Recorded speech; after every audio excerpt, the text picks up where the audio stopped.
तुर्की के इस्तांबुल में हुई वो मुलाकात जिस पर पूरी दुनिया की नजरें टिकी थी।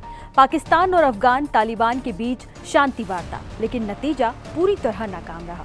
पाकिस्तान के रक्षा मंत्री ख्वाजा आसिफ ने खुद साफ कहा कि वार्ता फेल हो गई है और अब किसी नए दौर की उम्मीद भी नहीं रखनी है चाहिए। दरअसल वार्ता की असफलता की असली वजह बनी तालिबान की जिद। सूत्रों के मुताबिक तालिबान शासन ने सीमा पार आतंकवाद पर लिखित गारंटी देने से इनकार ही कर दिया और बस यहीं से बात बिगड़ गई।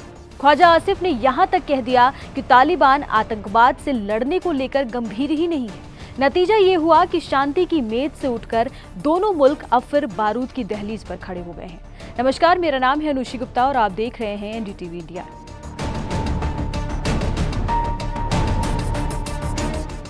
बातचीत खत्म होते ही पाकिस्तान अफगानिस्तान सीमा पर गोलियां गूंज उठी। चमन बॉर्डर पर दोनों देशों की सेनाओं के बीच फायरिंग हुई। अफगान सैन्य सूत्रों ने दावा किया कि पाकिस्तान ने हल्के और भारी हथियारों से नागरिक इलाकों को निशाना बनाया है, जबकि पाकिस्तान का कहना है कि पहली गोली अफगान पक्ष की ओर से चली थी और उन्होंने सिर्फ जवाब दिया।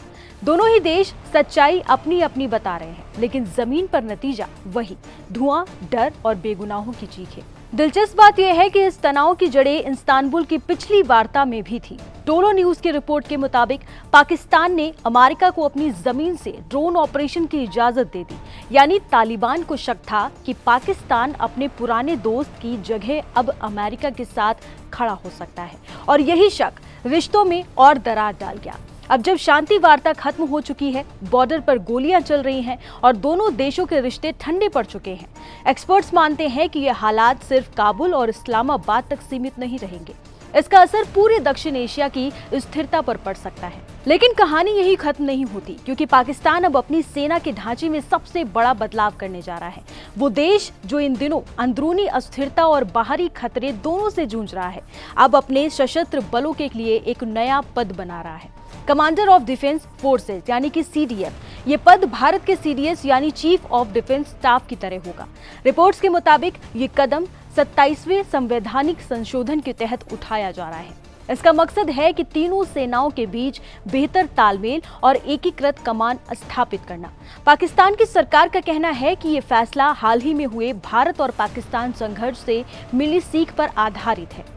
दरअसल इस साल अप्रैल में पहलगाम हमले के बाद भारत ने ऑपरेशन सिंदूर चलाया था, जिसपे पाकिस्तान के आतंकी ठिकानों को निशाना बनाया गया। भारतीय वायुसेना प्रमुख के अनुसार उन हमलों में पाकिस्तान के दर्जन भर लड़ाकू विमान, जिनमें अमेरिकी F-16 भी शामिल थे, नष्ट या क्षतिग्रस्त हुए। कहा जाता है कि भारत के जवाबी हमलों के बाद पाकिस्तान ने मई में खुद युद्ध विराम की अपील भी की थी और इसी के बाद पाकिस्तान ने अपने सेना प्रमुख जनरल आसिम मुनीर को प्रमोट कर दिया, फील्ड मार्शल का दर्जा दे दिया। अब रक्षा मंत्री ख्वाजा आसिफ कह रहे हैं कि सशस्त्र बलों को संचालित करने वाले कानूनों में बदलाव जरूरी है, क्योंकि हालात बदल चुके हैं।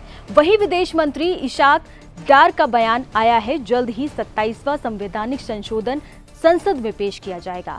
हालांकि इसका मसौदा अभी तक सामने नहीं आया है, लेकिन चर्चा यही है कि अनुच्छेद 243 में बड़े बदलाव किए जाएंगे, जो ये तय करेंगे कि सशस्त्र बलों की कमान किसके पास होगी और राष्ट्रपति की भूमिका कितनी सीमित रह सकती है। इस बीच पाकिस्तान पीपुल्स पार्टी यानी PPP ने ये कहा कि वो इस संशोधन को शर्तों के साथ समर्थन दे सकती है। बिलावल भुट्टो जरदारी ने बताया कि उनकी पार्टी 3 प्रमुख बदलावों पर सहमत है। Chairman joint chief of staff committee का नाम बदलना, स्ट्रैटेजिक फोर्सेस कमांड के लिए नया ऑफिस बनाना और सेना प्रमुख को फील्ड मार्शल का दर्जा देना। तो एक तरफ इस्तांबुल में शांति की कोशिशें नाकाम और दूसरी तरफ पाकिस्तान के भीतर सैन्य ताकत के ढांचे में बड़ा बदलाव हो रहा है।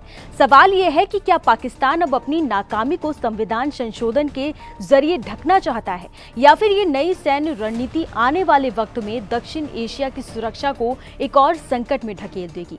क्योंकि अगर इतिहास ने कुछ सिखाया है तो वो ये कि जब बात पाकिस्तान, तालिबान और हथियारों की हो तो शांति हमेशा सबसे कमजोर शब्द साबित होती है।